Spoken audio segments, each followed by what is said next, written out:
মাস ইউনূস সরকারের মাস ধরেই মব চলছে। আর কয়েক ঘন্টা পরে বিদায় নেবে।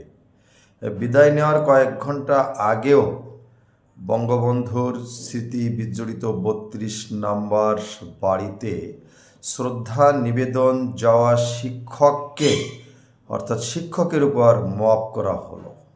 খুলনায় আবার আওয়ামী লীগের কার্যালয়ের উপর হামলা হলো, ভাঙচুর হলো, আগুন দিয়ে পুড়িয়ে দেওয়া হলো।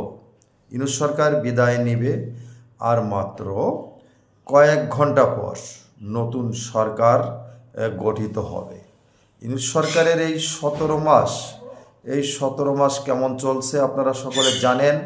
এমন কোনো দিন নেই মব না হয়েছে। অনেকেই ডক্টর মোহাম্মদ ইউনূসকে শান্তিতে নোবেল পেয়েছে এটা মানতে পারছে না। অনেকেই বলছে অশান্তিতে নোবেল পাওয়া উচিত ছিল এবং বর্তমান বাংলাদেশের একটা বড় অংশ মবের জনক হিসাবে ডক্টর মোহাম্মদ ইউনূসের নাম ঘোষণা করার চিন্তাভাবনা করছে বা কথাবার্তা বলছে। অনেকের সঙ্গে আমাদের কথাবার্তা হয়, অনেকের সঙ্গে সামাজিক যোগাযোগ মাধ্যমে কথাবার্তা হয়, বন্ধুবান্ধব আছে।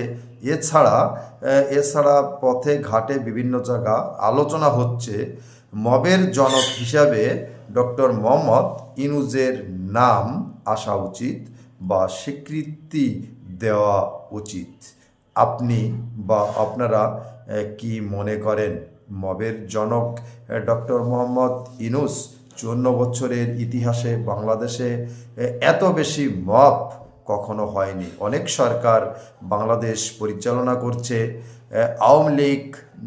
আওয়ামী লীগ সহ বিএনপি, জাতীয় পার্টি এছাড়া সামরিক সরকার বাংলাদেশ পরিচালনা করছে। কিন্তু ইউনূস সরকারের সময় যে মব হয়েছে বা এখনও শেষ সময় অর্থাৎ বিদায় নেওয়ার সময় কয়েক ঘন্টা পরে বিদায় নেওয়ার আগেও মব করে যাচ্ছে। অতএব আপনারা কি মবের জনক ডক্টর মোহাম্মদ ইউনূসকে মনে করেন? প্রশ্নের উত্তর আপনারা যদি দেন তাহলে আমি কৃতজ্ঞ থাকব। সবাই ভালো থাকবেন। নমস্কার।